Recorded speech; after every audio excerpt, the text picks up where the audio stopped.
아담이하의 모든 인간은 죄를 지었어. 죄를로 말미암아 생명이, 특히 영생이 사라지고 사망이 왔다. 그로부터 인간 안에는 두 나가 싸워. 내 안에 두 내가 있어요. 두 에고스. 선을 행하고자 하는 마음과 악을 행하고자 하는 마음이 있어요. 서양 교과서 아이들에게 이런 얘기가 있습니다. 꼬마가, 할아버지 이상해요. 나는 착하게 하려고 하는데 자꾸 나쁜 마음이 생겨요. 왜 이런지 모르겠어요. 물어요. 그러니까 할아버지가 이제 예를 드는 거예요. 이야기. 내 안에 늑대 2마리가 살고 있어. 한 마리 양은, 늑대는 아주 착해. 사랑과 희락과 화평과 겸손, 온유, 아주 좋은 성품을 가지고 있는 늑대가 있는 반면에 또 한 마리의 늑대는 아주 나빠. 시기, 질투, 미움, 폭력, 거짓. 그래서 이 두 늑대가 네 안에서 싸우는 거야. 에? 한참 듣던 아이가, 그럼 결국 누가 이겨요? 그러니까 할아버지가 하는 말이, 내가 키우는 그 녀석이 이겨. 내가 먹이는, 돌보는 그 놈이 이길 거야. 새겨 들으십니까? 내가 어떤 방향으로 내가 지향하느냐에 따라서 나쁜 것일 수도 있고 선한 것일 수도 있다. 두 내가 존재한다. 그래서 아담 이후로 수많은 인간은 이 두 나로 싸워요. 그런데 지킬 박사 하이드 씨 이야기 알잖아요. 뭐 약을 잘못 먹어가지고 그 좋은 박사님이 갑자기 괴물이 돼버리는 거예요. 그런 비슷한 영화 작품들이 많이 나왔잖아요. 한쪽은 선한 얼굴, 그 그늘에 가려진 또 다른 나의 그 악한 모습. 이게 인간의 모습이 아닐까. 그래서 오늘 하나님의 법과, 즉 생명의 법과 이 사망의 법, 죄의 법이 늘 싸운다, 내 안에서. 문제는 이 죄의 법이 어찌나 강한지 생명의 법이 늘 패하기 일수다. 7장 끝에 사로잡힌다, 포로된다. 이 딜레마에 시달린 바울은 너무 힘들었어. 왜 내가 원하는 바 선은 행치 않고 악한 생각을 자꾸 하고 길로 갈까? 이 두 싸움이, 영의 싸움과 육신의 싸움, 선과 악의 싸움이 너무 심해서 7장 24절에 오호라 나는 곤고한 사람이로다. 누가 이 사망의 몸에서 나를 건져내랴. 장탄식을 했어요. 이분이 예수 믿기 전이 아니에요. 위대한 사도입니다. 말씀도 충만하고 성령도 충만하고 세계 선교를 하는 대사도께서 저런 고민을 하는 거 보면 우리도 하물며 어떻겠어요? 그 장탄식 속에서 인간 스스로는 도저히 이 사망의 법에서, 죄의 법에서 헤어날 수 없는데 놀라운 사실이 나와 있어요. 이제 그리스도 예수 안에 있는 자에게는 결코 정죄함이 없다 하는 사실, 결코 정죄함이 없다는 이 놀라운 사실을 깨달은 거예요.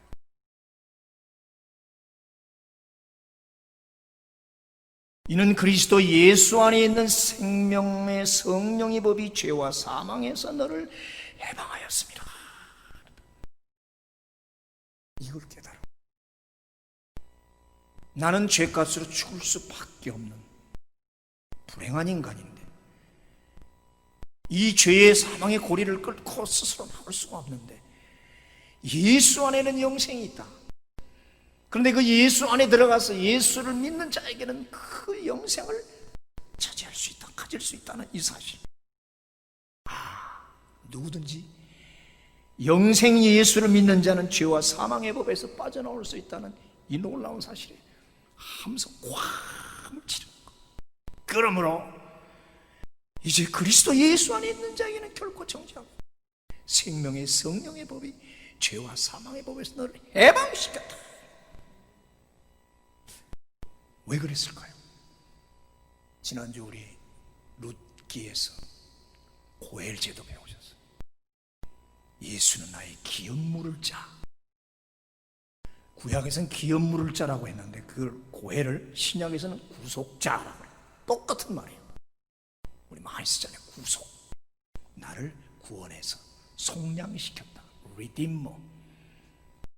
자기를 십자가에 못 박아 그 핏값을 주고 잃어버렸던 아담이야에 잃어버렸던 모든 생명을 되찾아오셨다. 되찾아오실 뿐만 아니라 그 생명을 다시 우리에게 불어넣어 주신다 이 말이죠. 죄를 물러주고 영생을 넣어주신다. 예수 안에 있는 이 생명의 성령의 법이 바로 그렇게 우리를 해방시켜줬다. 생명의 성령의 법이라고 그랬어요. 생명의 성령의 법, 좀 수식어가 두 개가 붙어요. 하나님의 법, 뜻, 원칙이 있는데 이 법은 생명이다, 성령이다. 생명과 성령을 같이 보는 거죠. 즉 예수 안에 있는 법은 생명의 법이요 성령의 법이다. 생명이란 말은 살아있다. 고린도전서에 보면은 살려주는 영이라고 했어요. Life giving spirit. 그냥 산 생명이 아니라 예수 안에 자신의 생명 영생을 우리에게 불어 넣어준다. Life giving spirit. 살려주는 영이라 해서 생명의 법이라고 그랬다. 여기 해방이란 말, 해방시켰다는 말은 바로 면제와 자유를 말하죠. 죄와 사망의 고리에 사슬에 매어 있던 우리를 그리스도의 살아있는 그 성령의 법이 탁 깨트렸어요. 그 쇠사슬을 깨트리고 우리에게 자유와 해방을 줬다. 해방이라는 말은 다른 말로 면제, 사면, 자유, 해방 세 가지 의미를 가지고 있어요. 자, 성령이 무엇인가? 거룩한 영, The Holy Spirit. 성령은 하나님의 영이요 그리스도 예수의 영인데 우리는 제3위라고 해요. 제1위, 제2위, 제3위라는 삼위일체를 말한다. 자, 그 제2위신 성자 예수님이 평소에 살아계시면서 늘 하시는 말씀이 있었어요. 내가 너희를 고아와 같이 내버려 두지 않고 너희에게로 오리라. 조금 있으면 너희는 나를 볼 것이요 너희는 그를 아나니 그는 너희와 함께 가심이요 또 너희 속에 계실 것이라. 내가 가면 그를 너희에게로 보내리라. 저기서 그를, 저 그를이 누군가? 하나님도 보낸다고 그러고 예수님도 내가 가면 그를 보낸다. 그를 보낸다.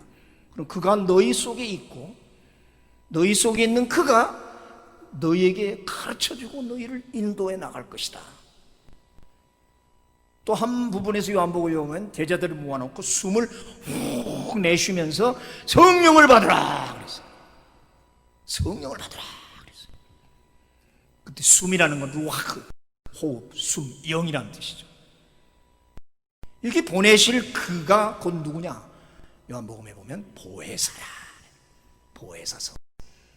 왜 성령의 별명이 보혜사일까? 보혜사 파라클레토스란 말은 헬퍼, 돕는 자, 컴포터, 위로자, 중보자, 대변자, 다양한 기능을 가진 그분. 내 옆에 서서 항상 도울 준비를 하고 항상 나와 상담하시고 나를 위로하시고 나를 늘 대변하시는 그런 중보자, 그분을 우리는 보혜사라. 성령님이 그러신 분이라는 얘기죠. 처음에 이 말을 들을 때 제자들은 그가 누구야? 자꾸 그를 보내신다고. 그가 오신다. 거룩한 영이 오신다. 그냥 단순한 영이로 생각했어요. 이해를 못했어요. 아니, 예수님이 가신데 조금 있으면 또 온대네 그랬잖아요.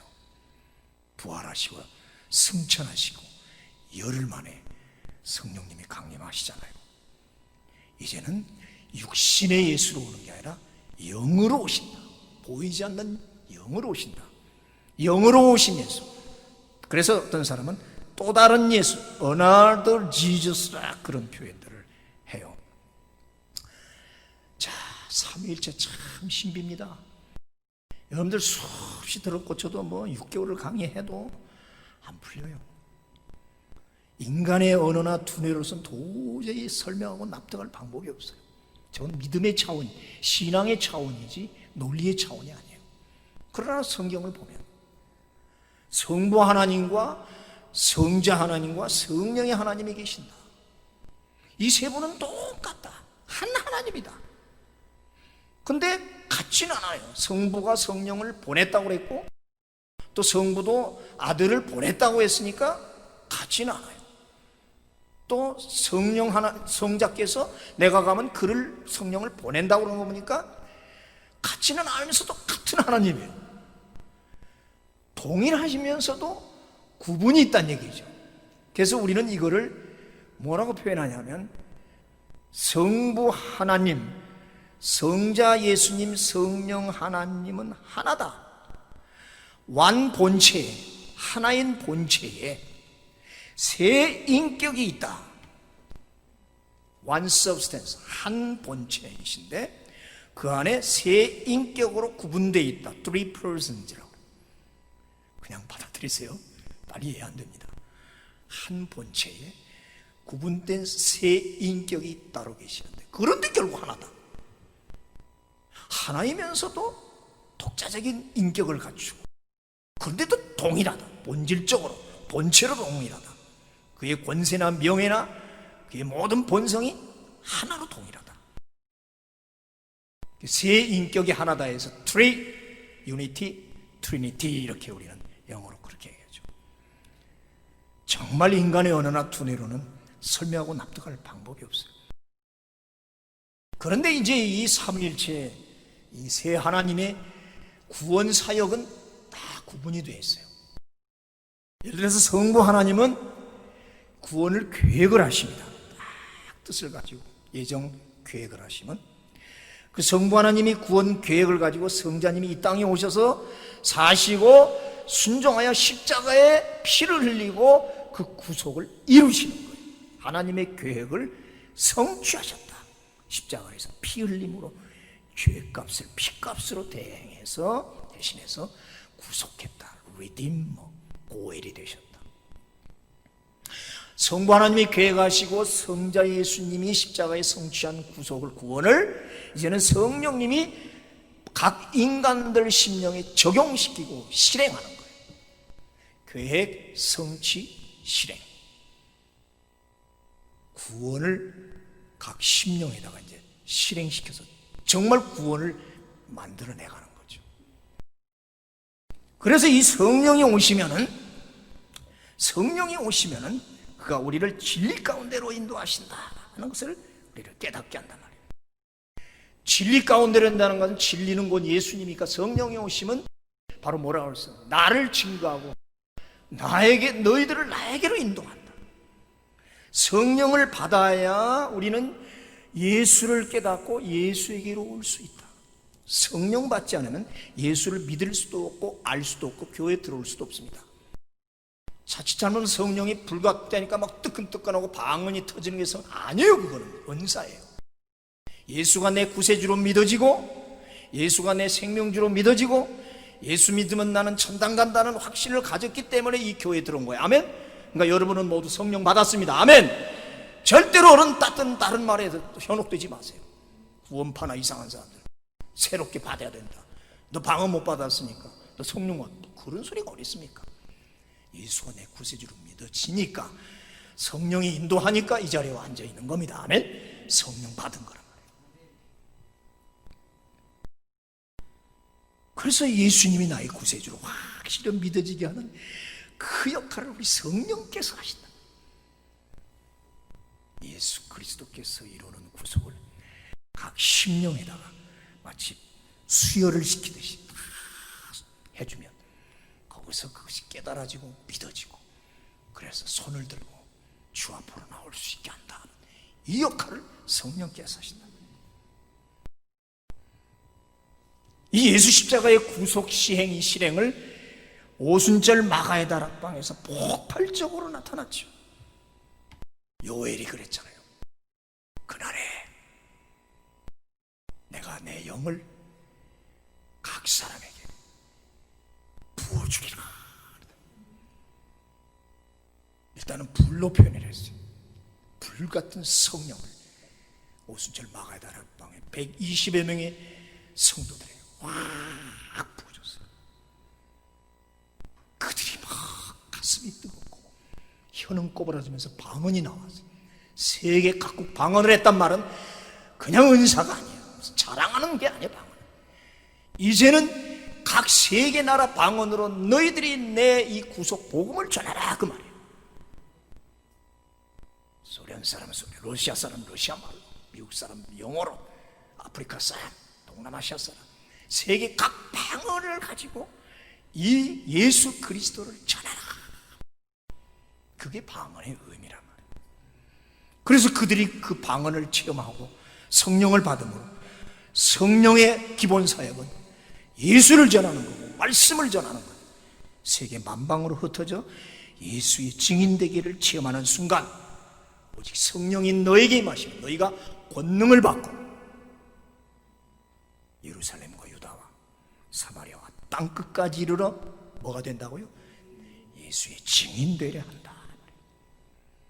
이제 성령은 예수 제자들 안으로 들어가 이제 거주하시죠. 그리고 제자들로 하여금 그의 권능으로 구원의 소식을 만방에 알리게 한다. 굿뉴스입니다. 코로나가 사라졌습니다. 아멘. 그게 아니라 예수가 오셨습니다. 여러분의 구세주 생명해 주신 예수님이 오셨습니다. 예수를 믿으십시오. 누구든지 예수를 믿는 자는 구원을 받습니다. 굿뉴스, 우리말로 복음. 복음. 비둘기를 왜 표현했을까요? 비둘기를 평화로만 생각해요. 비둘기는 소식 전하는 존재 아닙니까? 그렇죠? 비둘기 발에다가 편지를 써서 날려보내면 회기동물이잖아요. 반드시 가서 전해주고 오잖아요. 비둘기처럼 세계 만방으로 저 불같은 성령 복음을 세계에 알린다. 그래 이제 바야흐로 성령의 시대가 열리는 거죠. 성부의 시대가 있었고 성자의 시대가 있었고 지금은 성령의 시대. 우리는 이거를 성령의 구원운동이라. 이 운동은 예수 교회를 통해서 전개된다. 곧 복음운동. 복음은 모든 믿는 자에게 구원을 주시는 하나님의 능력이라. 로마서 1장 16절에. 자, 이렇게 성령 눈이 풀어져가는 거예요. 성령의 제일 먼저 사역은 무엇인가? 이제 하나님이 저 지옥으로 내려가는 저 인생들을 내버려두면 다 죽고 죄와 사망으로 다 죽은 인생. 하나님의 예정과 선택 가운데 이미 딱 예정된 사람이 있어요. 나와 여러분이죠. 어느 날 그들을 부르셨어요. 소명. 부르신 그 순간 우리 쪽에서는 중생 거듭나고 믿음이 생기고 회개가 일어나요. 그런 자에게 너는 의롭다 칭의, 너는 이제 내 아들이다 양자, 너는 이제 의롭다 의인이다, 너는 이제 내 아들이다. 그리고 이제 그들은 지옥으로 내려가던 말걸음을 돌려서 이제는 천국을 향해서 나아가요. 가는 길이 순탄치가 않아요. 오르락 내리락 오르락 내리락 아주 힘든 길을 가요. 이를 우리는 성화의 과정이라고 해요. 때로는 잘 나갈 때 있어서 사는 게 너무 행복해서 여기가 천당인가 보다 하다가 어떨 때는 푹 꺼져서 한숨이 나오고 눈물과 슬픔 속에 절망 속에 있을 때가 있어요. 요새가 그럴 수도 있겠죠. 왜 인생길이 이렇게 평탄치 않고 우여곡절이 많을까? 너도 광풍이 많을까? 파란만장한 인생을 이제 가요. 어떻게 생각하면 그동안은 편안하게 온 것 같다.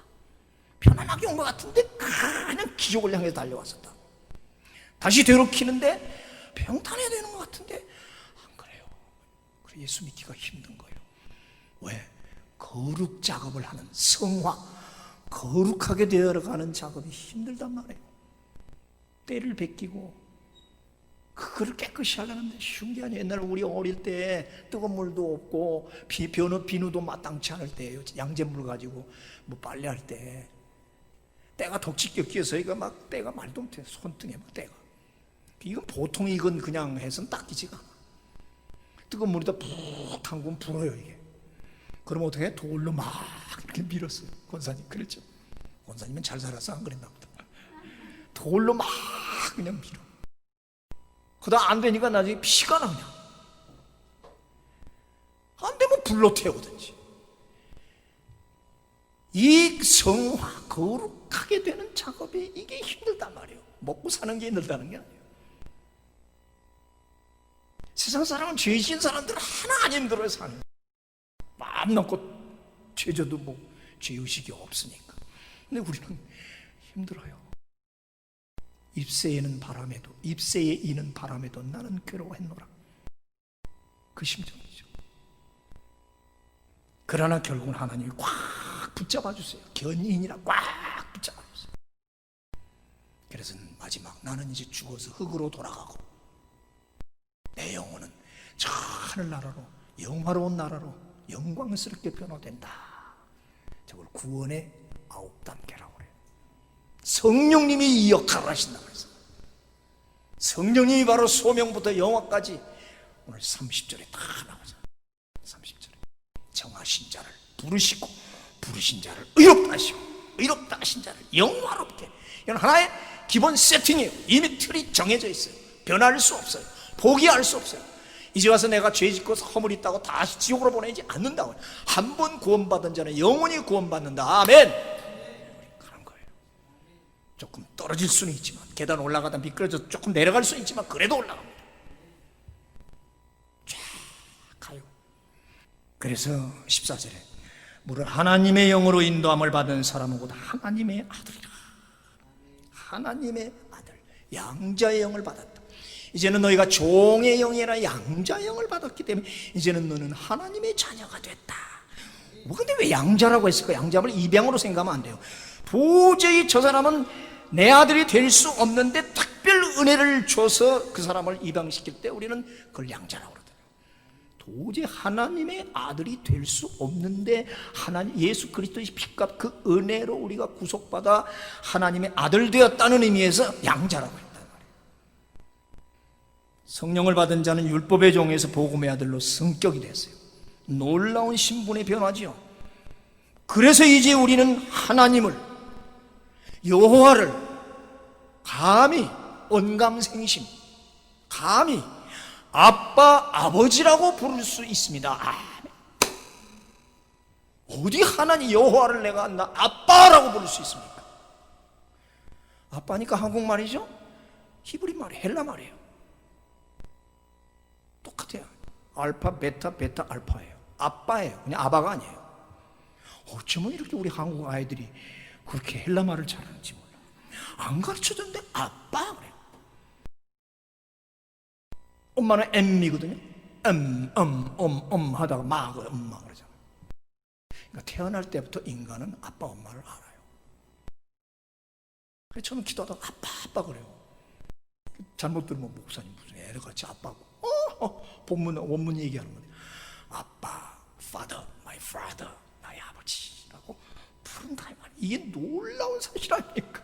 어떻게 죄인이 전능하신 하나님 아버지, 나 아빠라고 부를 수 있느냐? 성령께서 이렇게 하신다.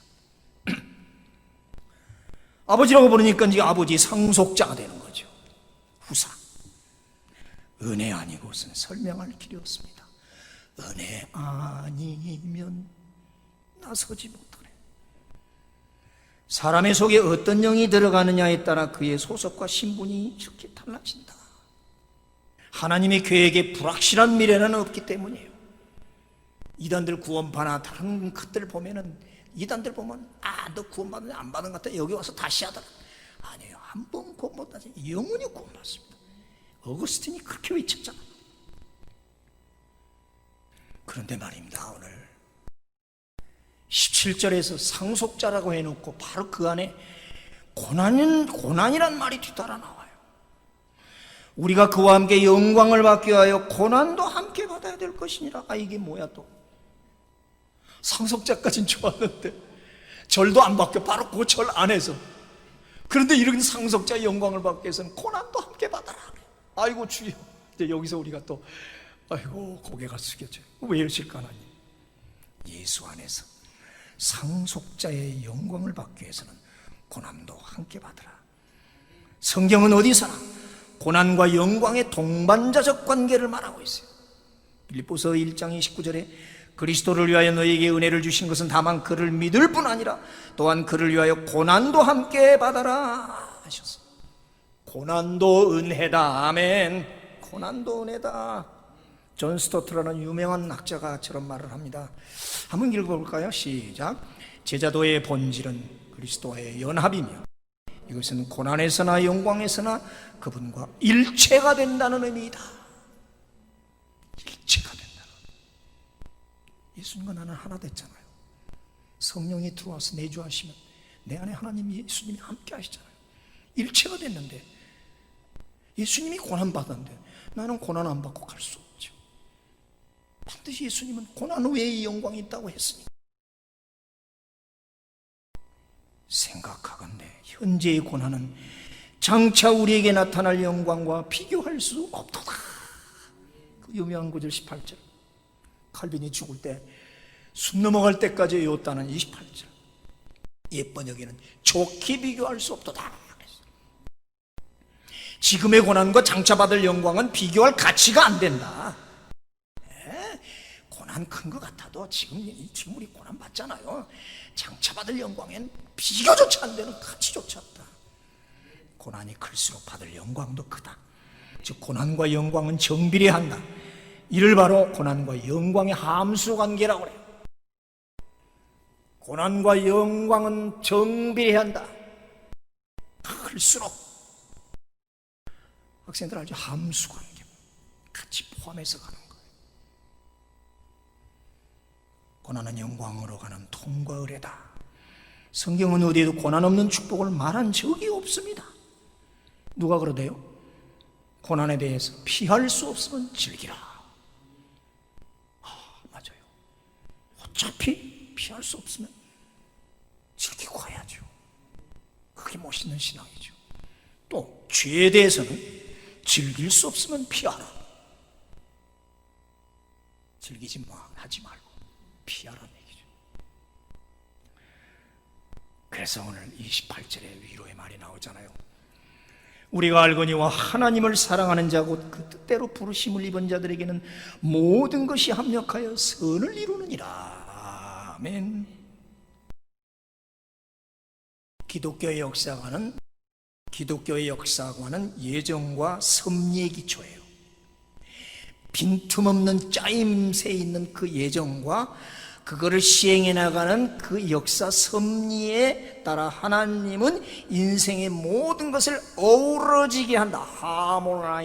하모니, 어우러진다, 조화시킨다.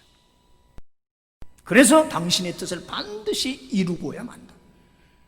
모든 것이 선을 위하여, 그리고 선의 방향으로 함께 역사해 나가게 하신다. 이걸 우리는 어울림의 섭리라 그래요. 어울림의 섭리.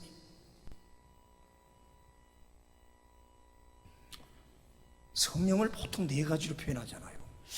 왜 그랬을까? 생수 물로 표현했다고요. 물은 흐르고 하나로 되게 해요. 물방울 넣고 딱 붙이면 제절로 딱 붙잖아요. 하나 되게 하신다. 기름은 부드럽게 해서 융화를 시켜요. 기름을 치면 기계가 잘 돌아가요. 기름 같은 치유예요. 감람류를 왜 포도주를 붓잖아요. 치유, 비둘기, 평화, 화평. 아까 같이 뉴스를 전하는 소식자, 화평케 한다. 모든 것을 합력하여 화평케 한다. 불같은 열정, 불은 죄를 태우고 불같은 열정으로 복음을 들고 나가는 열정적인 신자라. 저걸 어울림의 섭리, 선을 향한 성령의 어울림의 섭리. 모든 것을 합력하여 역사하시는 어울림 하나님이라. 하나님은 성공과 실패를 조화시켜 선으로 만드시는 분이에요. 성공만이 선이 아닙니다. 실패도 선을 만듭니다.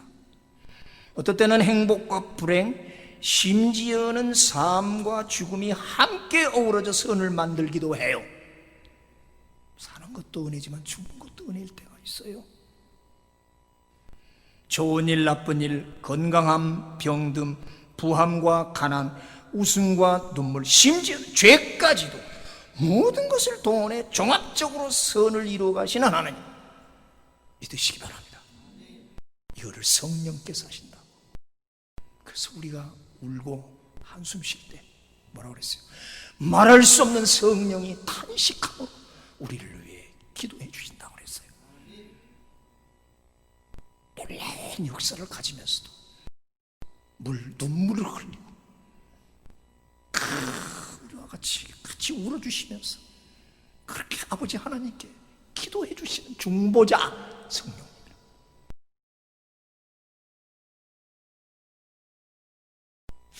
지금 팬데믹이 어디까지 갈까? 이 대유행이 많은 전문가들, 학자들, 미래학자들이 많은 지금 토론을 하고 내놓습니다. 각종 이야기를. 저는 유심히 봐요. 이게 하루아침에 끝날 건 아닌 것 같구나. 엘빈 토플러가 이미 제3의 물결에서 이미 예언했다고 그러더라고. 1300년도에 페스트가 돌아가지고 그 몽고에서 들어가지고 그 유럽의 인구 3분의 1, 약 3천만 명이 죽어요. 3천만 명. 유럽 인구가 거의 1억 됐는데 3분의 1이 죽어요. 그래서 전 세계적으로 거의 1억이에요. 지금 우리 한 30만 죽었는데 전 세계 언제까지 갈 것인가. 그런데 그 페스트 기간에 그걸 극복해 나가니라고 놀라운 일이 발생해요. 그때 바로 르네상스가 나와요. 문해부. 그 어려움 속에서 르네상스가 나와요. 봉건 왕과 귀족들이 땅을 다 차지하고 그 밑에 소작농들이 얼마나 고통을 당합니까? 이 봉건 영주 봉건 시대 때. 근데 페스트가 돌면서 소작농들이 다 죽네. 사람이 없어.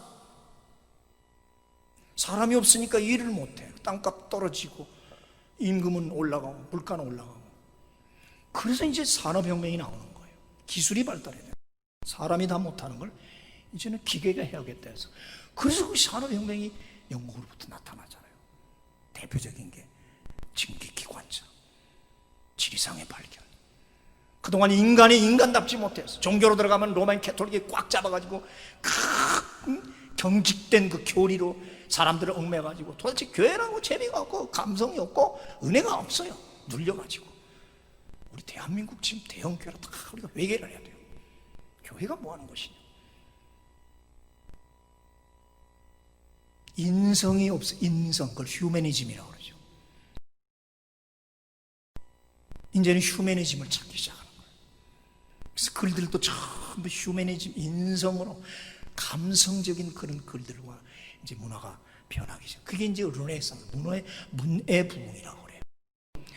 그러니까 이 페스트 때문에, 이 전염병 때문에 르네상스가 나오고 산업혁명이 나오고 그러면서 이제 화폐 경제가 나오면서 물물교환이 화폐로 바뀌어서 금융업이 발달하고 은행이 나오기 시작한다. 그래서 유럽을 오히려 부강하게 만들어가는 거예요. 항상 위기는 기회라고 하는 거죠. 이걸 지금 미래학자들이 여러 가지로 추측을 하고 있어요. 여러분들 다 직장 다니시고 사업하시는데 깊이 생각하세요. 어떻게 물결이 바뀌어져 가는가. 이제 4차 산업혁명은 이제 IT 산업, 비대면 모든 같은 건 이제 인터넷, 사물 인터넷, 비대면 IT로 이제 나가야 돼요. 별 수 없어요 이제. 그래서 요새는 네이버나 카카오나 아마존이 뜰 수밖에 없잖아요. 우리가 하나님은 모든 것을 종합해서 합력해서 선을 이뤄나가신다. 지금은 알 수 없으나 하나님의 자기 자녀들을 망가뜨리진 않을 거예요. 새로 변화시킬 거예요. 나는 믿어요. 역사는 또 그렇게 흘러왔어요. 베스트 때도 한 번 있었고, 또 1920년대에 스페인 독감으로 그때도 수백만 명이 한 번 또 죽었어요. 이번 건 또 어떻게 되는지 모르겠지만, 물론 의학이 발달하고 약이 발달해서 잘 극복해 나가겠지만, 작은 학자들 그 말은 맞아요. AC, BC. 우린 BC AD라고 그러잖아요. BC 코로나 전과 AC 애프터 코로나 AC 분명히 달라질 거예요. 옛날 같지는 않을 거예요. 교회 대형 교회도 이제 정신 차려야 돼요. 제 동생이 다니는 교회가 한 600~700명 모이는데 난리를 쳐도 200명 밖에 안 오더래요. 지금 우리 교단 다 그래요. 600~700명 교회가 하면 200명 밖에 안 나와. 대형 교회 지금 모든 고통이 합니다. 봉건 영주를 누렸거든. 물질, 힘, 권세. 저도 마찬가지였는지. 교회를 하나님이 정화시키는구나.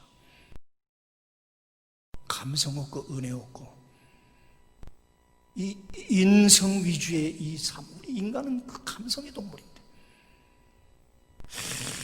그저 그냥 어디서 이상한 것 갖다 도입해서 떠들고 춤추고 뭐 음악한다고 복음성가 한다 해도 진짜 하나님이 그 예배를 기뻐해 주셨는가 나는 여러 가지 생각해요. 예배가 진짜 하나님 기뻐하셨는가? 기뻐 안 하셨나 보다. 그러니까 이렇게 안 받으시지. 이거 뭔가 회개해야 되겠구나. 자꾸 저도 막 여러 가지 생각을 해요. 어떡할까? 어떻게 해야 될까 이 교회를? 종교적으로, 사회적으로, 국가적으로, 정치적으로 싹 변화시키는. 그러나 나는 믿습니다. 이 어울림의 역사는 선한 방향으로 흘러갈 줄 믿습니다. 아름다운 방향으로 열매될 줄 난 믿습니다. 아멘. 인생은 이미와 아직 사이에 꼈어요. 이미 구원을 받았지만 아직 다 끝나고 이루어진 게 아니에요. 이런 말이 있어요. 낙천적인 사람과 낙관적인 사람이 있다는 말을 해요. 낙천적인 사람은 천성이 태어날 때부터 태평해요. 그냥 천하가 무너져도 좋기는 하면서 대책이 없죠. 그런 사람들. 낙관적인 사람은 그게 아니에요. 모든 고난을 겪으면서 쌓여진 긍정적 사고방식, 창조적이고 진취적인 사고방식이 낙관적. 낙천적인 사람이 아니라 우리는 많은 고난을 통과해가면서 고난으로 역경으로 점철된 그 속에서 성장하고 대나무가 자라듯이 뼈마디가 굵어지듯이 그렇게 나아가는 창조적 인간, 낙관적인 사람이 중요하다 이 말이죠. 바로 성령 받은 사람의 기질이 이와 같아요. 아멘. 하나님은 그렇게 만들어 가시는 거예요. 나는 그렇게 믿습니다. 모든 것을 희망적으로 보는 거죠. 오늘 결론입니다. 만일 하나님이 우리를 위하시며, 만일 하나님이 우리를 위하시면, 그러면서 5가지 위대한 질문, 함성을 질러. 우리라는 우리의 5대 함성이 나와요. 샤우팅. 누가 우리를 대적하리요? 2번째, 이로 시작.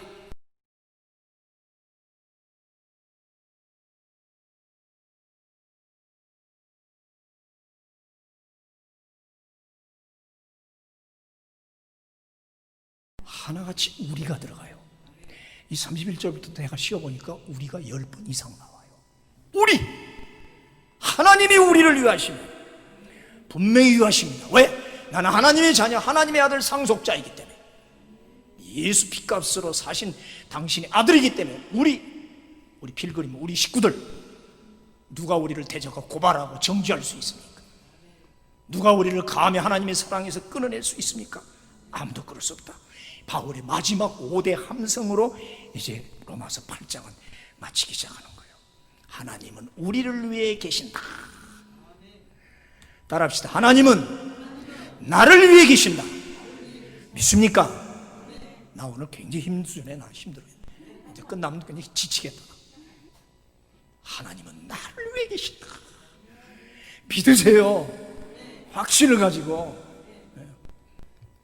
이것이 바울이 하고 싶은 말의 결론이에요. 우리가 누구예요? 우리가 예수 안에서 성령의 법으로 우리를 그 싸움에서 이기게 하신 그 예수님, 그 치열한 싸움을 싸우게 하실 때 우리가 넉넉히 이기리라 그랬잖아요. 예수 안에서 그 8장 그 부분, 예수 안에서 우리가 넉넉히 이깁니다. 나는 못 이겨요. 성령님이 함께 하시고 도와주시니까 이겨요. 내 옆에서 헬퍼이시요 상담자시요 위로자시요 대변자시요 중보자이신 성령님이 이기게 하신다 이 말이에요. 이 난관을 이기게 만들으신다. 그렇게 싸워 이긴 우리 상속자, 이제는 감히 여호와를 아빠 아버지라고 부를 수 있는 우리, 마침내 로마서 8장의 최후의 송가가 울려 퍼지잖아요.